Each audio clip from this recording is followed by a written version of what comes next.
didn't believe in us, and now we've come to shed innocent blood. We are the pod people, and I'm full of bees, Matisse Van Rossum. And I'm the Candyman, Cleveland Mosier. I'm looking for all that candy. I'm Ben Sheets. Sweets boy. So yeah, we watched Candyman, the 1992, I would call it, underrated classic from director Bernard Rose, who's done a few other movies. A lot of his movies are a little more obscure.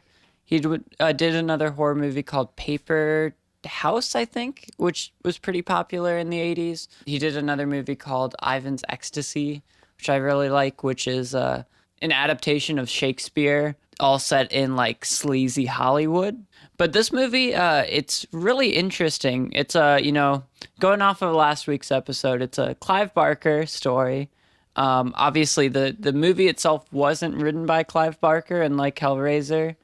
But this one was based on a story by Clive Barker. Called The Forbidden, I believe. Yep. Which I would be curious to read, because this last week, after we recorded the podcast episode on Hellraiser, I went and read Hellbound Heart, and it was practically verbatim. Like it was scene for scene. It did play out as the film. Oh, wow. Did, I believe, to no exception.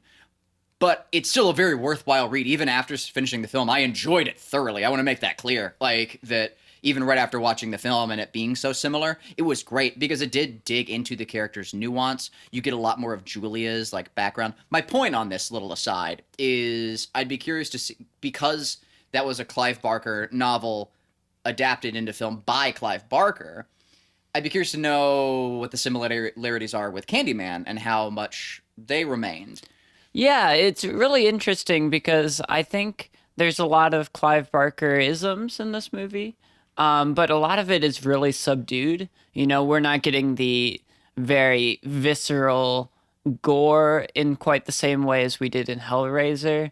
And this movie is a lot more deliberate and cerebral in a lot of ways. I'm sure going into it, especially with the poster they have set for it, a lot of people thought, it was just going to be some sort of slasher movie, especially with Tony Todd as the main villain. It definitely wasn't what I expected. No, this is my first same. time seeing this, too. I know that Candyman has a certain legacy, and this film was not what I was expecting it to be based on that legacy.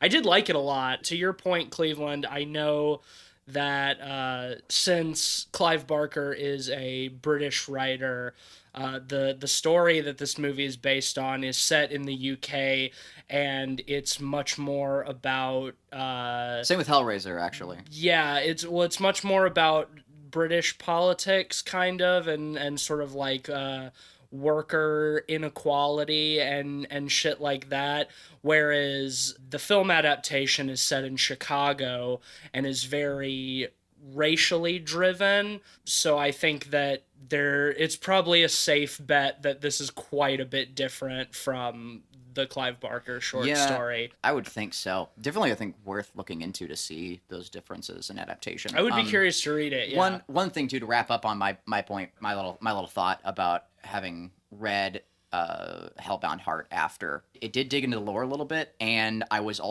right last week when I brought up the fact that there might be more backstory on the homeless guy. Oh, really? That sequence is actually explained in the book. And is done, and is really one of the only things that they do differently. He's the fucking engineer. He's the guy who made the cube. Oh, In the book, and he's not a homeless man. It's a much more cerebral, surreal sort of experience with him. But I did just want to like mention that there is more there, and they do dig into the lore a little bit more in the book as well. But again, beyond that, it's basically the same. But good. yeah. I'll definitely have to check it out.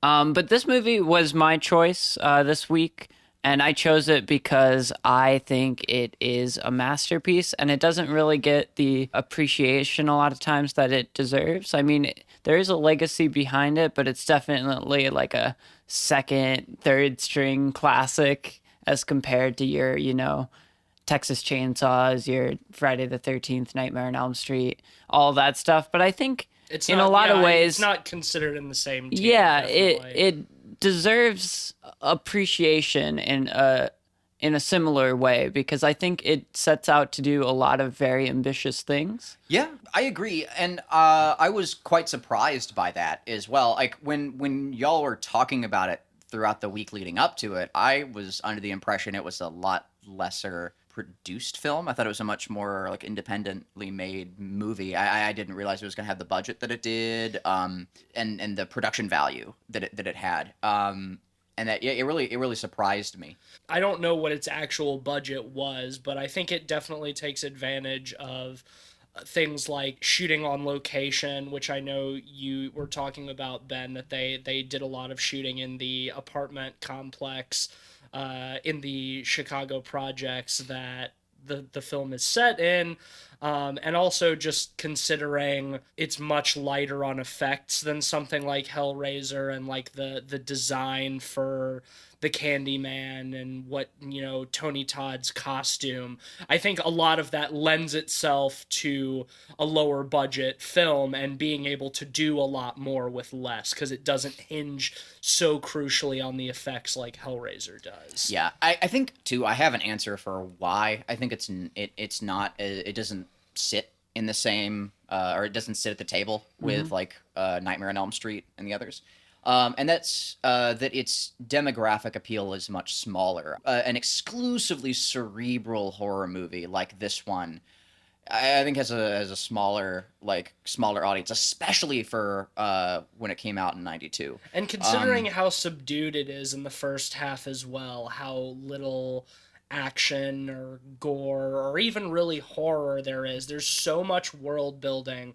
I'm not saying that that's a problem. No, same. They're good things. I actually like it. I like the slow burn of this movie, but I do think all of that stuff definitely contributes to why it's not considered on the same tier as a lot of those other horror classics, is because it appeals to a much smaller niche. It's much headier than a lot of those, where a lot of those mainstream classics are very baseline enjoyable without having to think about them too much. Yeah, and that definitely answers the why, I think. Like why is it not held at that point?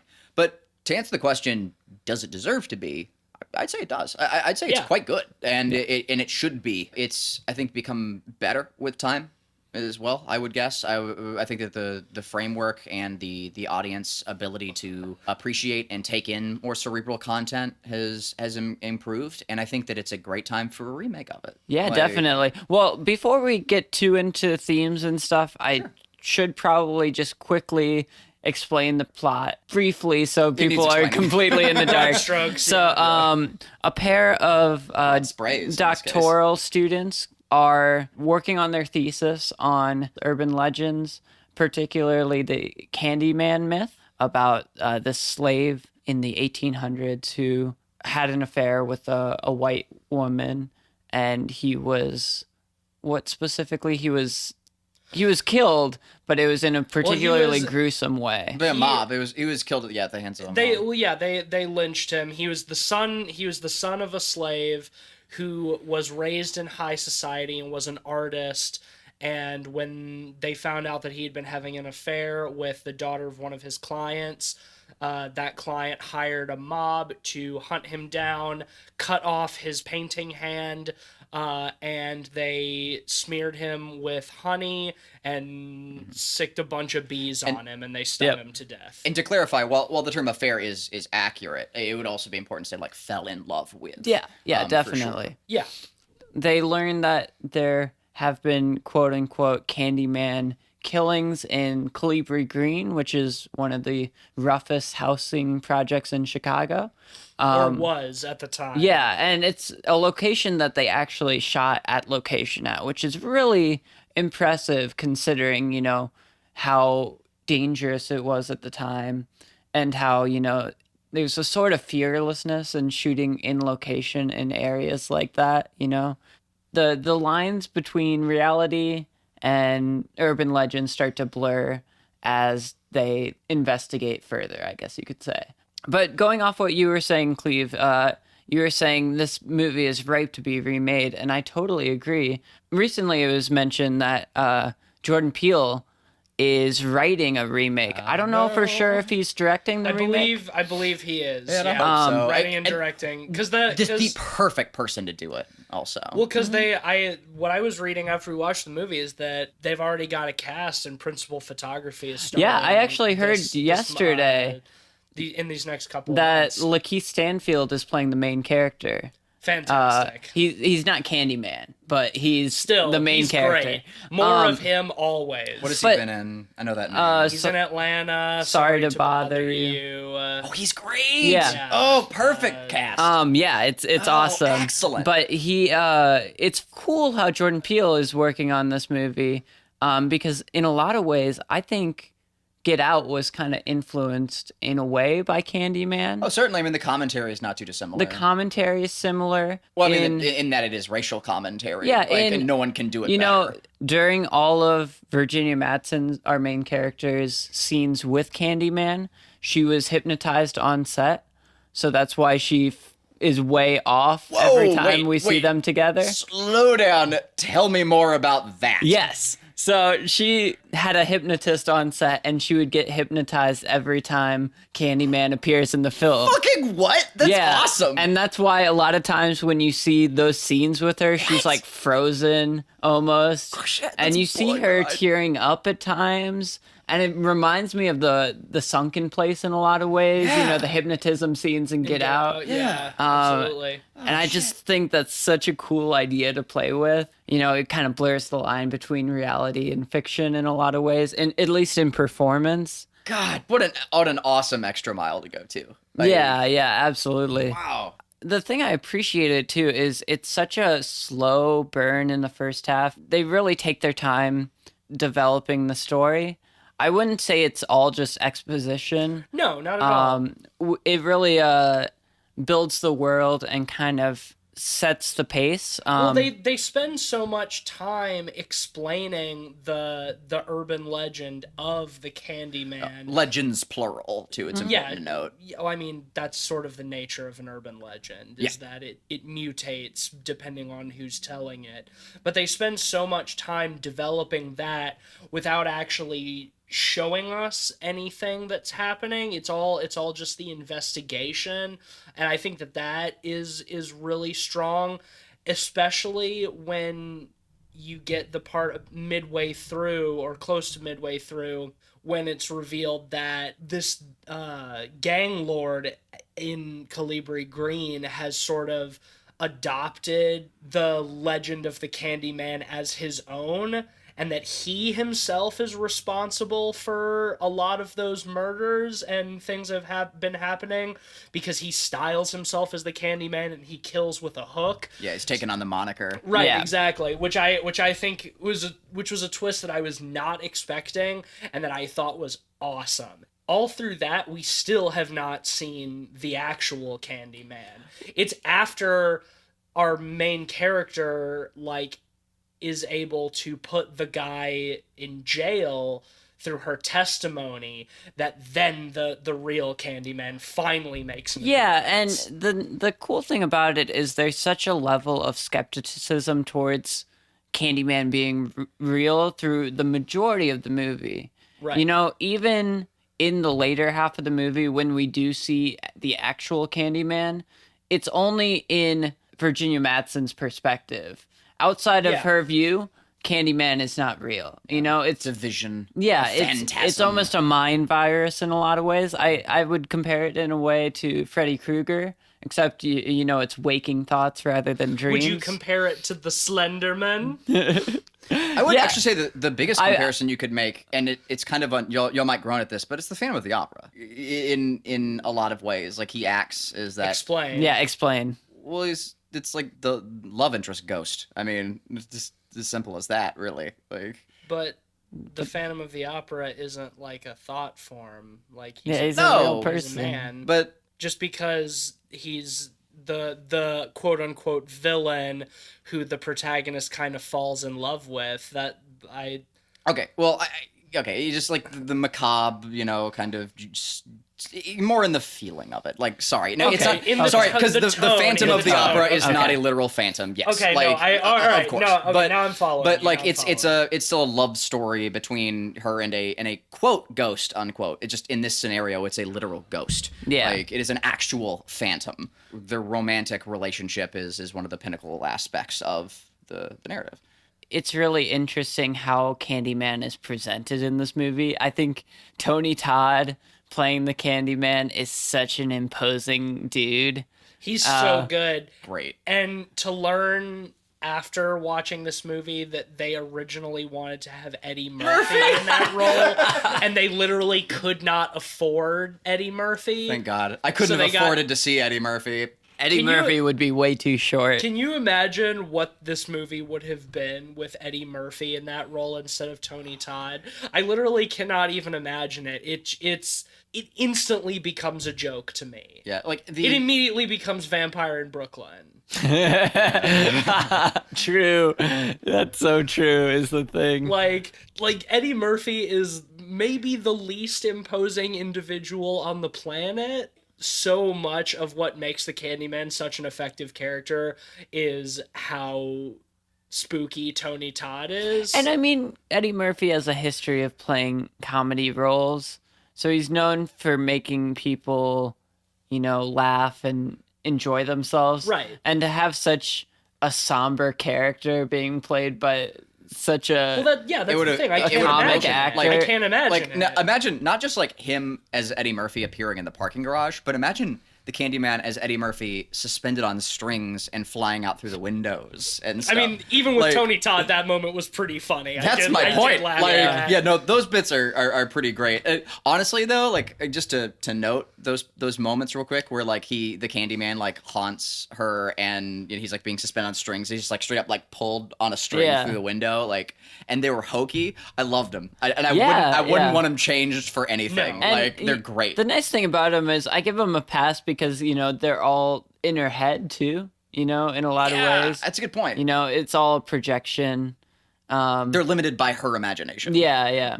Sure. I think you can't quite say that it's all in her head because his appearances have very dramatic real world consequences. Oh yeah, absolutely. But we get that scene, for example, when they're looking at these closed caption TVs, the security cams, and we see her freaking out at the Candyman, right. And really he's not there. Well, sure, and sort of his whole MO in the second half of the film is basically framing her for murder. Yeah, which is awesome. Like, or in some cases, hypnotizing her into committing it.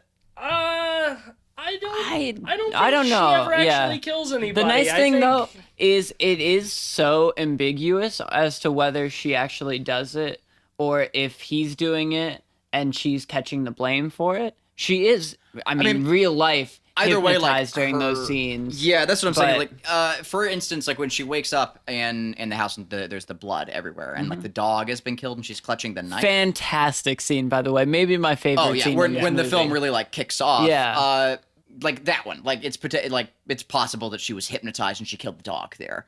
Like whether it was Candyman who ripped it apart or whatever. I mean, by the end of the film, it is proven that Candyman is a spiritual entity and he does like operate in this film's reality as a phantom, and like she wasn't just hallucinating and killing these people herself. Like they do decide to make that point clear, which I thought was interesting.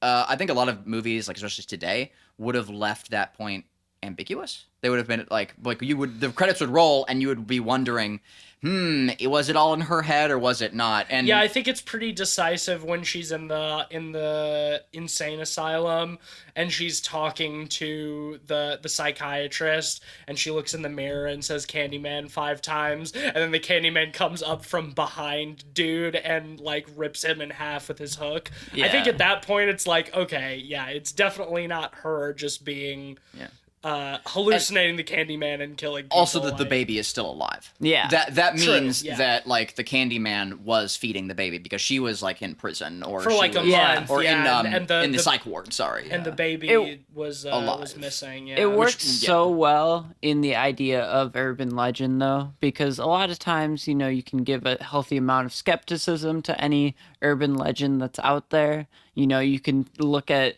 little eccentricities of the story and be like, oh, that doesn't really add up. Well, usually you can find its origin. Yeah, and for example, like if Slender Man is like a creepypasta like photo competition. yeah, like, if the Candyman Virginia Madsen story was retold as it probably was in that community, you know, the whole idea is that story being passed down generation after generation.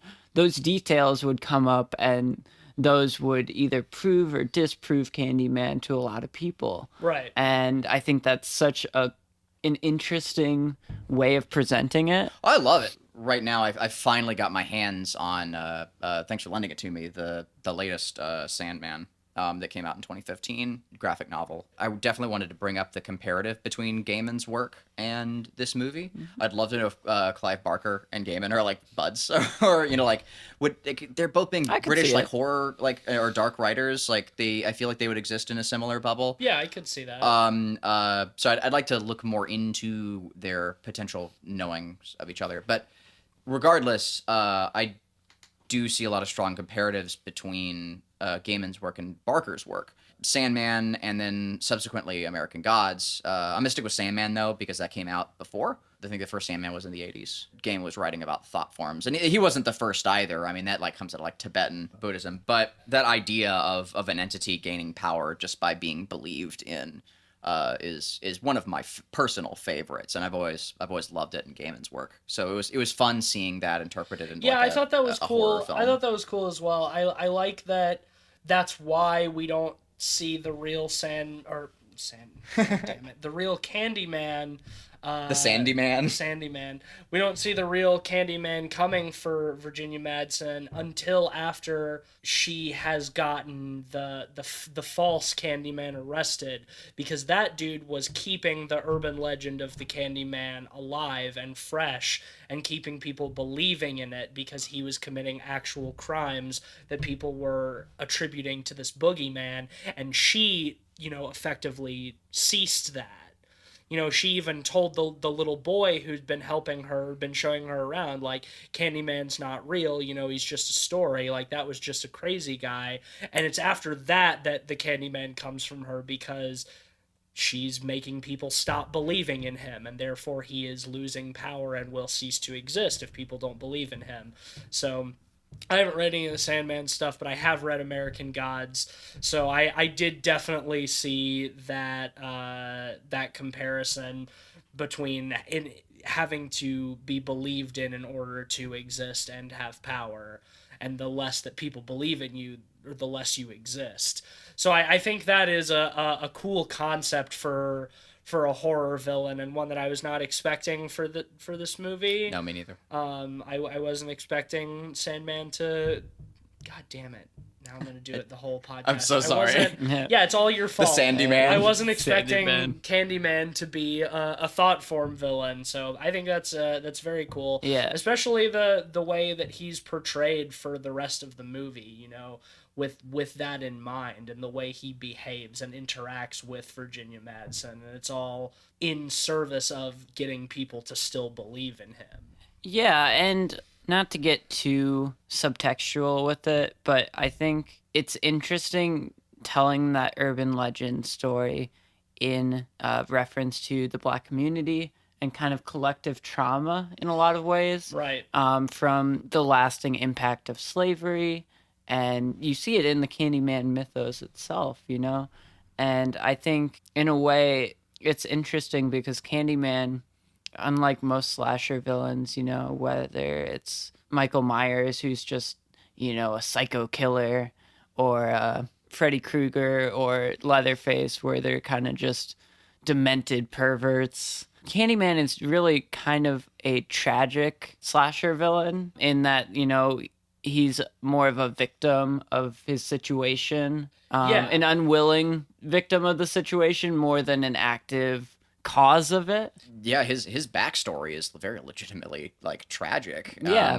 And too, because like, he isn't just lynched; he's covered in honey and then like stung to death by bees. Yeah. like that's a shitty way to go. Speaking of which, what did you guys think of using all the bees in the movie? Loved it. I thought it was loved great. it. Yeah. Honestly, that's my favorite aspect. It was, I think, the one truly to me iconic element about the film, and it's the one thing that separated it from just being sort of a spooky man with a hook hand, a more of a bland urban myth. Mm-hmm. The bees gave it that extra bit of nuance that I really wanted. Yeah. And I mean, also they're so fundamental because of a complaint I know Tease and I both had about the film afterwards. Complaint is even a kind of a hard word, but thematically, like, there wasn't much candy involved with Candyman. Mm-hmm. Like his origin story, apart from being covered in honey, which isn't really candy, Right. is Has the nothing to only do with candy. aspect of him. And I thought that was kind of strange. Like, I get it, like urban myth, like with an urban myth, it's basically like the storytelling equivalent of telephone. And stuff, yeah, it gets lost. Gets Yeah. lost and convoluted. Right. So it, like the getting covered in honey would become something to do with candy, and the legend changes and builds. But his name has always been Candyman. Like, he gained the moniker Candyman after those events happened to him. Why?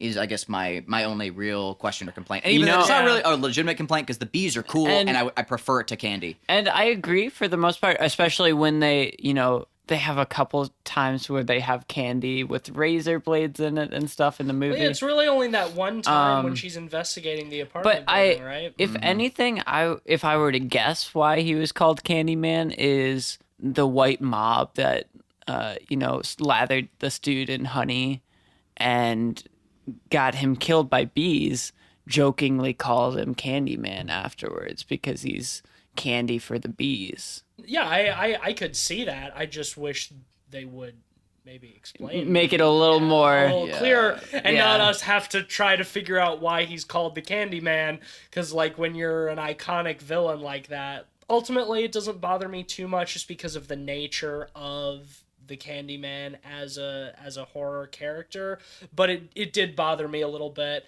I also loved the bees.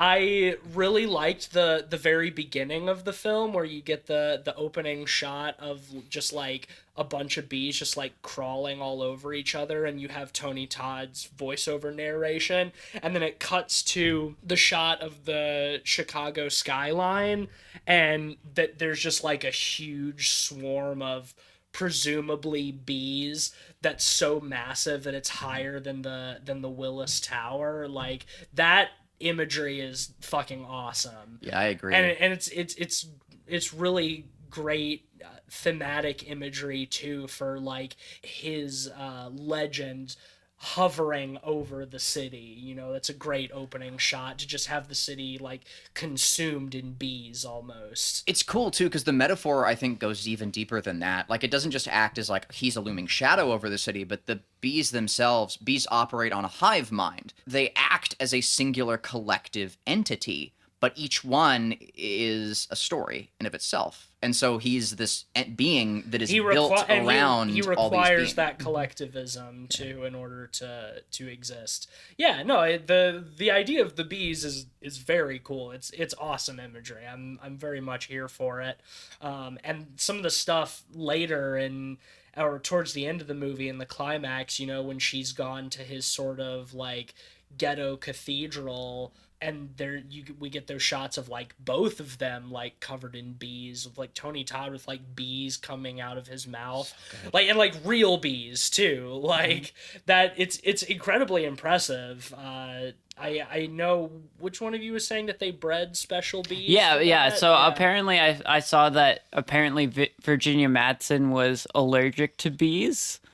So they had to breed specifically bees and use them within 12 hours of being born, so their stingers weren't complete enough to, be able to send her into anaphylactic shock or anything. Talk about a fucking time constraint for shooting a scene. But yeah, seriously though. But in a way, that's like one of the craziest elements of special effects I've ever heard. Yeah, you know? it's awesome, and exactly like you said, because if you have that time constraint, if you fuck it up and those shots don't work, or the film gets caught in the gate or something, and for some reason you miss that, you can't shoot it again until you've bred more bees. Yeah. So like that's a fucking crazy wild. constraint, but the payoff is so good.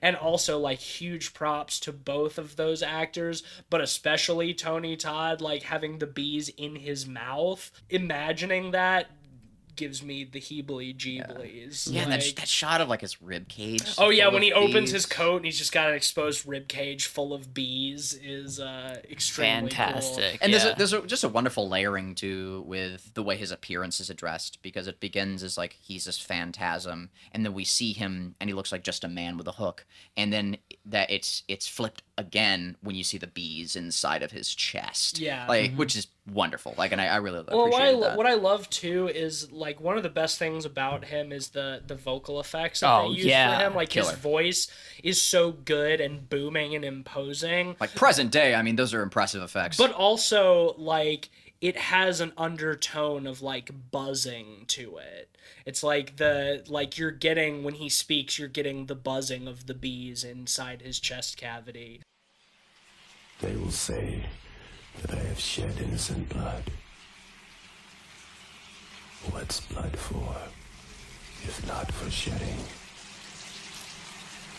With my hook for a hand, I'll split you from your groin to your gullet. Yeah, it's fucking excellent. It's so fucking good. Going beyond that, let's talk a little bit more about the sound, particularly the soundtrack. This movie has a soundtrack by none other than Philip Glass. I definitely did want to bring up how before the first bass note, like 2 measures into the first track, I was like, what is this, Philip Glass? Or what did I say? I was just no. I went. It was like it was doing the do part, and I just went like along with the first bass note, not having seen it before. Went coyote scutzy. It's so immediately recognizable as Philip Glass. Yeah. And it's doing those at that part at the beginning, the overhead shots of like the streets of Chicago and stuff. So the imagery itself is also Looks like Koyaanisqatsi. It's also very reminiscent of Koyaanisqatsi. That was pretty funny though. And then the title comes up and music by Philip Glass. Which is awesome, because one of my favorite aspects of Koyaanisqatsi is the grid section of the film, where it just shows like people like at high speed and cityscapes, and it looks like ants or swarms of bees and insects. And this film does the same thing again with the helicopter shots. I wouldn't be surprised if it was probably a similar production team affiliated. There's overhead shots of Chicago, and it really does make people feel like they're all part of a big beehive. Yeah, definitely. And the thing I like about the Philip Glass score is with those aerial shots combined with the score, it just makes all of the movie, especially, the scenes with the aerial shots, just feel so grand and such big scale in a lot of ways. Oh, yeah, if I had to summarize like one of the key themes of the film, it's urban elevated. Like it's ghetto cathedrals, like you were saying earlier. Like who better than Philip Glass for that? I mean, Right. his whole MO is taking like industrial synths but applying like these traditional like Gregorian arpeggios and like thematic elements common in Catholicism. The soundtrack was like Glass at his most goth too, which I loved. Yeah, definitely. I would never think of Philip Glass to do a score for a horror movie, but it works. Well, so well, apparently, I was reading up about it a little bit more after the movie, and apparently he was upset about it because he was told it was a score for like an indie, cerebral horror movie, and when he found out it was like a big budget horror movie, he was really upset and didn't want his name on it right away, which is interesting because I think this movie did have a pretty good budget, but at the same time, it is still very cerebral. And it's not like he's just doing Friday the 13th Part 6 score or something, exactly. As like, I appreciate both sides. Like as an artist, I do appreciate like his unhappiness at being told like the work was going to go into something kind of indie and smaller scale, and then finding out that his work was going to be presented to like probably a larger audience, probably a larger like, Yeah, like, but- it used in a greater scope. Like he might have wanted to put more time into it, or like I don't know, created it like, with a different perspective. I get that, but at the same time, if they had told him what it was really gonna be, he probably would have just outright said no. Well, And yeah. I think that his score suits the film so well, and obviously he doesn't have a problem with his name being attached to it after he's seen the film. Otherwise, he would have pulled his association. Yeah, and the from other it. interesting part think- about it yeah. is you don't just write a score without seeing work prints or anything. The score oftentimes informs the editing of the movie. Right, you have to have cues, and yeah. stuff like that. So like there's no way he was in the dark about it completely. I'm sure he saw some dailies and kind of realized what it was. Maybe not quite on the same scale, but nonetheless, like Yeah. it can't have been that much different than what he was expecting. I think his, like I said, I would never expect a Philip Glass score for a horror movie, but I think considering what kind of horror movie this is, that his score is appropriate and it suits. Oh, his and score is amazing. and it Like, suits the film. So like ultimately, I don't have a problem with them maybe being a little less than honest with him in order to get it out of him. Because I mean that was also in the early '90s. Like that was Philip Glass's heyday, the late the '80s.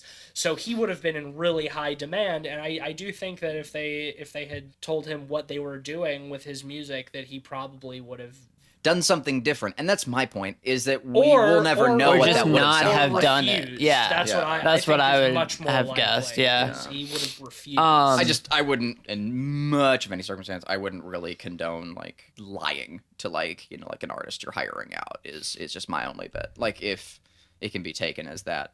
The only point I'm really bringing up is just like I can see his justification Yeah. for being unhappy with it. Whether it was effective or not, I think it absolutely was, and I'm definitely not bringing that into question. But I do think it's a little own. Yeah, I agree somewhat, but at the same time, I kind of agree with the opposite side in that, like, it's easy to take a snobbish stance against moderate to large budget horror movies. Yeah, And I think absolutely. that's my kind of point. unjust, and I think his work fits so well with the movie that I'm glad that they were able to Well, right, convince 'cause him to do 'cause it, even if it obviously- was...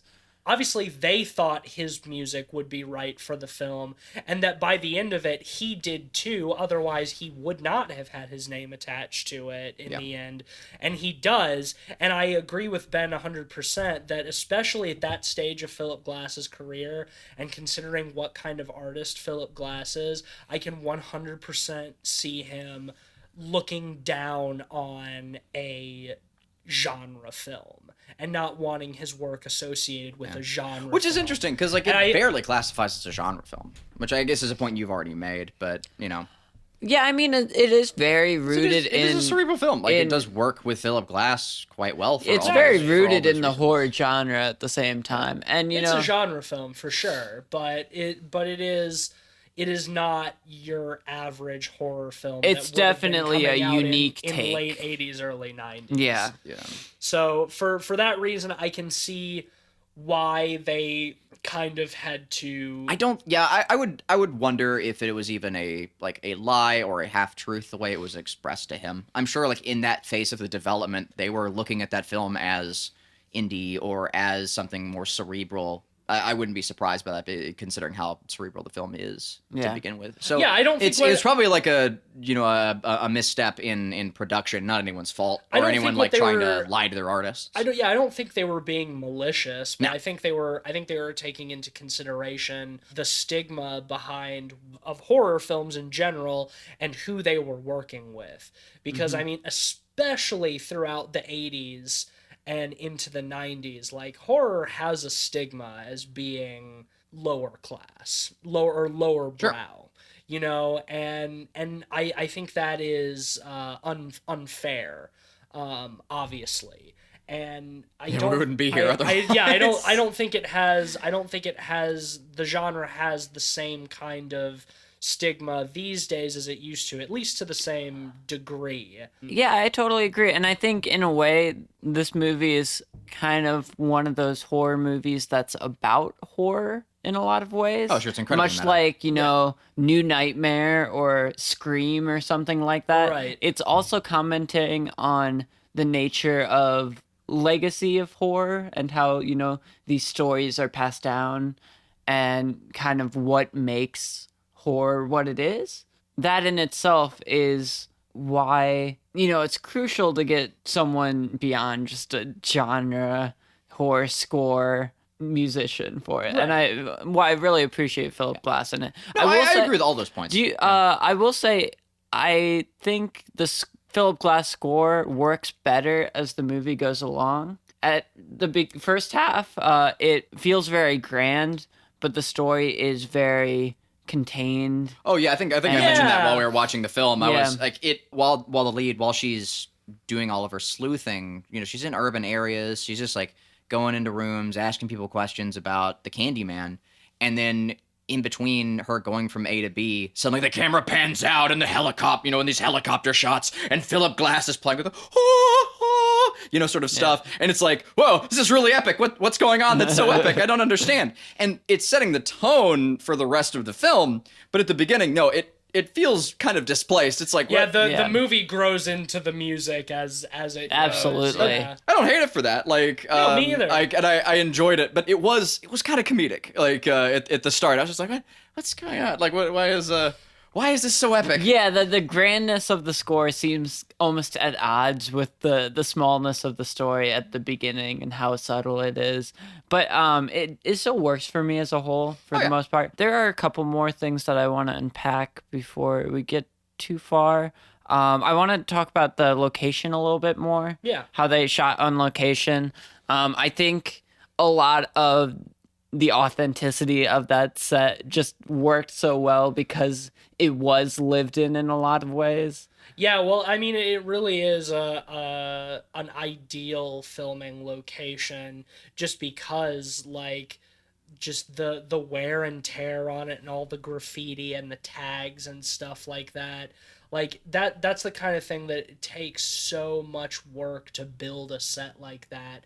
And if you're willing to go into an area like that and shoot on location, like, more power to you. Like, the set is ready-made for you. The displacement of Virginia Madsen's character as, like, an outsider going in adds to that a little bit. Absolutely. Because it feels more dangerous for her being there. Just because the only other white people going to that project, even they say in the movie, it's just cops. It's the cops, yeah. It's just well, the like police. when she and her friend go the first time, and they get hassled by the guys on the ground floor when they start going up the stairs.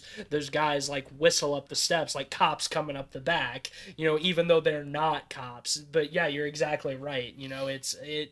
It's very much that tried and true method of putting somebody in an environment that they are extremely out of place in, which is, something that is commonly done in horror in general. Mm-hmm. And speaking of being displaced, I did want to also bring up the cool like gentrification commentary that they have. Yeah, where definitely. We see the lead talking about the Candyman to a friend, and she goes into her own apartment's bathroom, and she shows that behind the mirror, like the bathroom mirror is just a hole in the wall, and when you remove the bathroom mirror, then you can see the apartment beyond. And their apartments were built the same way as the apartments on the other side of the city, in the ghetto. The exact same blueprint as the Cabrini Green apartment Housing, yeah. And so that when she goes in there, it is the exact same floor plan and layout that she knows so well, but it's so starkly contrasted to what she lives in. Which is neat because, like, so obviously she's on like the wealthier white side of town, Right. and then the Candyman murders happened in these houses that projects, are the same. yeah. And when you find out too that like she's sort of like this reincarnation of the Candyman's lover, their physical displacement is sort of represented in the two buildings, like they are like sort of like lovers' worlds apart. Like they're.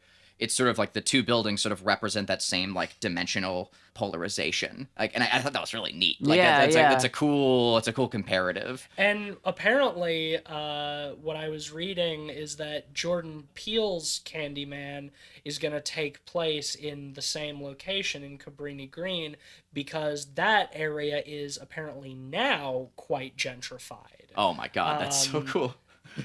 From what I understand. So I mean, not that it's that's not cool, but like but that no I the I premise get what is you're really saying. cool though. Yeah, so that his remake of Candyman is going to be in the same location but dealing with gentrification, because that area that used to be a housing project is now becoming gentrified. Oh, hot damn! Which is brilliant. It That's is. No, awesome. it's genius. But yeah, I really like that concept. I love the use of the hole between the apartments. We get it in Cabrini Greens. She goes through one of the holes in one of the quote unquote Candyman apartments, and on the other side there's just a big face mural that she goes through. Oh, She's I love coming it. Yeah. out of the mouth. Yeah. She crawls through it, so she doesn't know like that the mural is there until she passes through it and turns Yeah, around. it's just the Candyman's head, and the hole is his mouth. with, like It's- jagged teeth. No, it's fucking dope. The sets of this movie are fantastic. I love it, and how that theme sort of carries over again later once she's been committed, and her husband has moved in his side piece. Now that his wife is in the loony bin or whatever, and that his girlfriend is just immediately redecorating the entire apartment and repainting it this like awful gross pink color. So it's very much about like taking the familiar and mutating it into something else over the course of time. What did I call the color? Oh, Pepto-Bismol. Yeah, exactly. It's such an ugly color of pink. Yeah, like no, and I definitely want to like key in on those paintings a little bit more. I loved like the use of graffiti and spray paint on the walls to act as murals, because it's another metaphor for like urban, or another example of like that theme of like urban elevated, because we get those cathedral locations almost like these like abandoned urban places that have been made into cathedrals. Sorry, to make that more clear, the idea of using like graffiti as a fresco was awesome, like, and very cool, and they feel like they're graffitied images, like they feel like they're made by urban art. Well, especially it's considering perfect. that part of the Candyman mythos is that he was an artist. He was a painter. He did portraits of people. So to kind of have that theme developed and like you said, elevated and become something different with the graffiti, and then under the graffiti having the old murals that presumably other people had done, or maybe the Candyman himself has done, of like his actual lynching and having his hand cut off. And as we see the painting of his lover, who looks just like Virginia Madsen.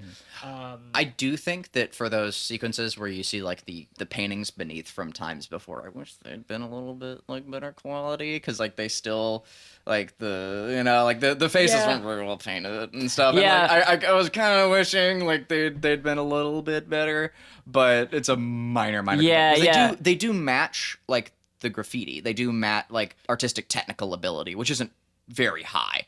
It makes it more horrifying and creepy, but it's like also if this guy was a notable artist of the time, and this was his paintings, they're not very good. Well, I mean, it's never said that they're supposed to be his paintings. Yeah. It could have very well been done by Yeah, other it people is, who know the urban legend, The tale is passed down. Yeah, so in the world, it could still potentially fit. So I'm fine with it, but I do love that idea of him, as a thought form needing to be worshipped and believed in. So his realm where Virginia Madsen goes to find him is like a church. It's like a cathedral. It has the altar where he lays her out, He's like sort of like a god, but not really. But I love the presentation of him as a god. oh, same. Yeah, well, the thing I love about it, too, is, at the end, Virginia Madsen, there's a giant pile of garbage and wood and trash that's put up next to Cabrini Green because they're going to make a giant bonfire Right. there, and she hears the baby in there, and she goes out to try to save the baby. The kid from earlier sees the hook in part of the bonfire, and he's gets everyone to come out and burn the bonfire.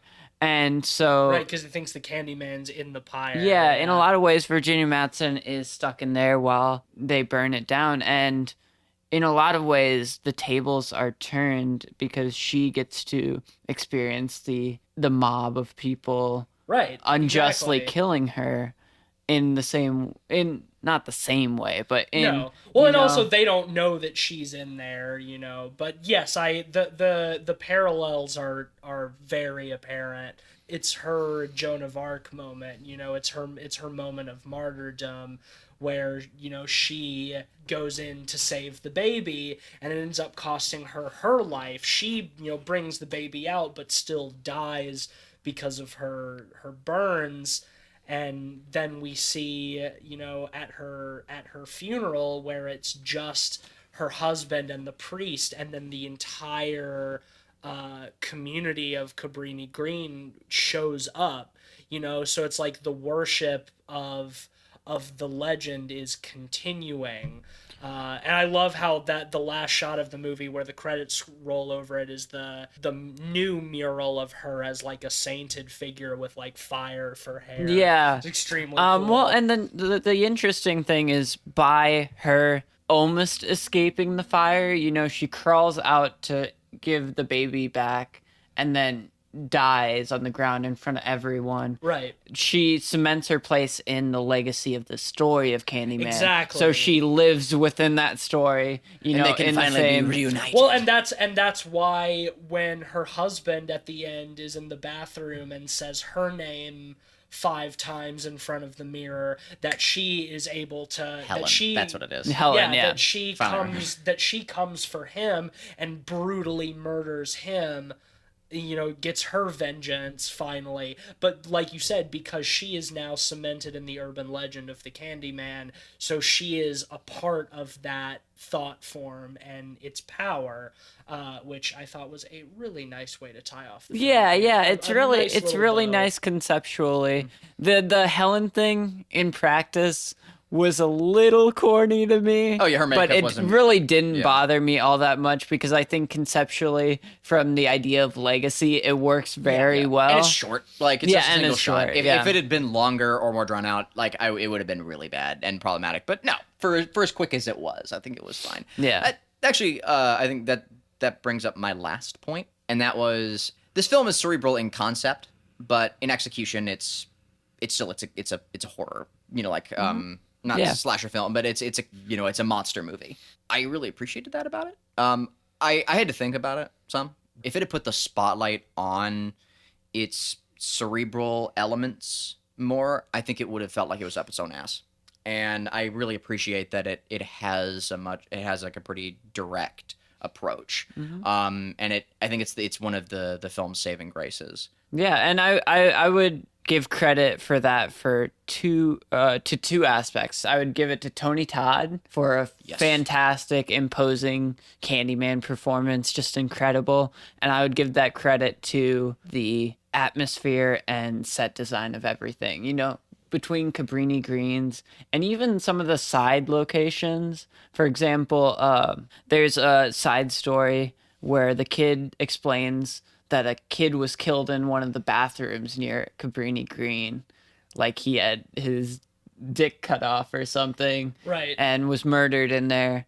And she goes inside, and you can almost smell The room. Oh, it's just from the look of it. There's things written on the wall in literal shit. Yeah. So it's like, it just... And have it, too, is, like, she's such a competent actress. That, you're just reading her expressions and you're feeling it along with her. Yeah. Like she is such a fantastic, like, avatar for the viewer. Like, you really feel for her in every situation that she's in. And not feel for, but feel with her. Like, you feel trapped in those scenarios too. And coming from like my own like shitty background and whatnot, like I'm more primed. Like I think a male viewer is more primed to like want to save and protect and help or whatever. And this film does such a good job of breaking that bullshit and just making it about you relating with her directly, like on a playing and field. they base her character in such logic and rationality in the first half that when she is starting to be blamed for all these murders, you really feel for her because you see her perspective of logic and that all going out the window. With her, yeah. You know? Because like, Yeah, yeah, exactly. you're trapped along with her for that because y'all you share that with like that Yeah, logic. it does a really good job of taking the viewer along for her descent into madness. Which, I mean, it you know, there is supernatural things taking place, literally, but the way it's presented, it very much does, for a lot of it, feel like she might just be going crazy. Yeah, And- definitely. And it does, the movie does a really good job of taking you as the viewer along for that ride, which is something that I can definitely commend it for. One of the last comparisons I wanted to make was between this and Silent Hill, largely for atmosphere, which 100%. I think is the word that we've Yeah. been using a lot but haven't used this whole time. Is just this film captures atmosphere incredibly well. Yeah, with the locations, 100%, especially that bathroom location. Yeah, like that you were gave saying, me like, yeah, it's- hardcore Silent Hill vibes, you know, with the shit on the walls. And also like it reminded me of playing Silent Hill 2 and finding those like little riddles and those disconjointed like hints. You know, like you go into a back room and you find like a wire like wrapped around a doll and it somehow uses a key like when you melt it with this thing or whatever. Like the logic doesn't really fully apply. And you see those same sorts of sequences in this movie. Like she's going through like the bathroom stalls and when she opens the last one, there's like written on the wall there's like an arrow pointing down to the toilet, and when she opens it, there's bees in there, and it's just like it's full of bees. I guess so many cool it definitely like kind of gave me that same like horror detective-y kind of vibe. Well, I Yeah. mean, Not playing those that games. scene is so great too because it's when we're first introduced to the fake Candyman character. That's when he comes into the bathroom with a couple of his cronies and roughs her up. But the way that they present like him coming in and us seeing it over the shoulder and him having a hook in his hand, it's like it does present it like, oh, here's the boogeyman that everybody's been talking about so much. It just turns out to be a dude. But then the real boogeyman shows up right after that. That progression is really masterfully done, I think. Anything else? I mean, this is a great film. I think I've Yeah, I covered think everything. that's pretty much all I had to say. I'll go ahead and rate it first, I guess. Yeah, I picked this movie because I think it's really an underappreciated gem. I think it's an incredible movie. I think it's one of the best horror movies of the 90s, frankly. Tony Todd is incredible. I haven't seen any of the sequels, and I'm worried about seeing them. I know Tony Todd is in them, but I don't think they really follow this one. And this one stood alone so well that I don't know. But this one is fantastic. The score is great. I love the pacing of it. I love the racial subtext and the gentrification subtext. The excellent atmosphere is commentary. awesome. It's just an incredible movie. Absolutely worth watching. Holy shit, those bees, those 12-hour-old bees. Just incredible. 5 out of 5. Yeah, I really liked this movie a lot too. I'm glad I finally got a chance to see it because it's been on my list of shame for a really long time. I'm glad that I took some time to ruminate on it because I think it's kind of a dense film with what it has going on that, you might not really grasp all of it immediately after watching the movie. I guess one of my only major complaints is that after how long it takes for Candyman to finally make an appearance, which I do love that build up, I just wish there was more Candyman in the second half of it. True. If anything, that's my only real complaint is that I think that it does such a good job of building everything slowly that I almost wish it went a little bit more off the wall by the end. Clive Barker seems to do a thing where he has these iconic characters that he just sprinkles in. Like, the Cenobites also don't show up much, but they're so Yeah. iconic, just like Candyman, that they really stand out when they do. It's It's true. really interesting. Yeah, no, I liked this movie a lot. I can't say that it had quite the same impact on me as Hellraiser did. Yeah, same. But I do think it's a very good, strong film. I'm gonna give it a powerful 4 out of 5 pods. I concur with everything. 4.5, is that an option? Yeah. I had to think about it. The only reason, I'm going for that. Right after I finished the film, I was unsure about how I felt about that movie. I really had to sit on it for a little while, and to the film's credit, I really came around. I guess my issue was as I went into it, and I think this is like the 4th or 5th time, like on the podcast, I've said this, is I was expecting a slasher movie going in. I keep doing that with these films, and I was expecting the Candyman to be like presented more, I don't know, like as like a monster. Mm-hmm. So when he's a man, it kind of like it really affected my expectations in a weird way, but. I love the presence that he has, and he is this sort of this phantom figure, but he also does sort of represent like a lover character for her, and relatable too. And the monster's really not supposed to be relatable, and I appreciated that a lot about it. So yeah, 4.5 from me, if that's Yeah, All right, absolutely. well, that'll give it an average of 4.5 out of 5 pods between the three of us. Clive Barker, woo!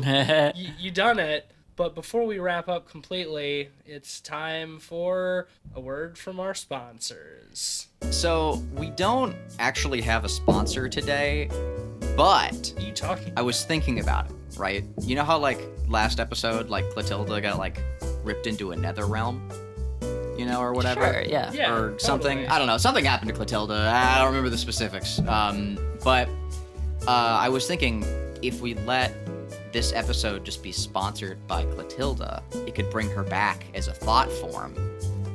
Okay. 5 times, right? Yeah, exactly. Okay. Yeah, you got it. You got it. Ready? All right. Let's go. Clotilda, Clotilda, Clotilda, Clotilda, Clotilda. All right then. Hello. Oh, hey. Okay, cool. All right. Well, there you go. That's our sponsor. This week's episode brought to you by Clotilda.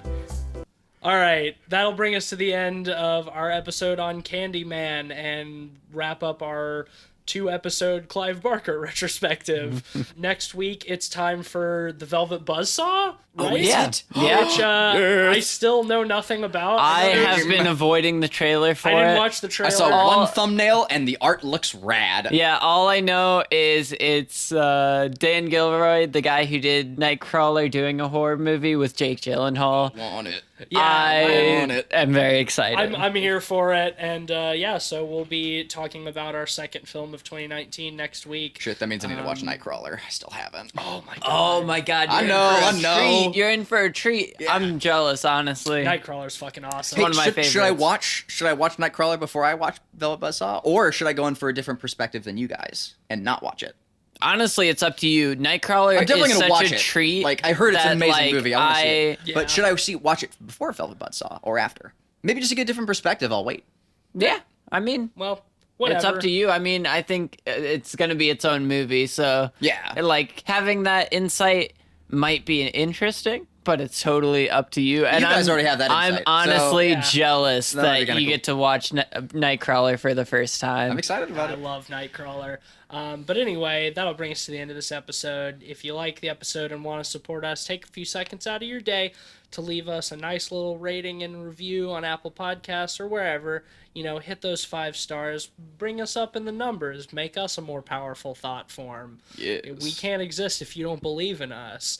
You can also follow us on social media if you believe in that.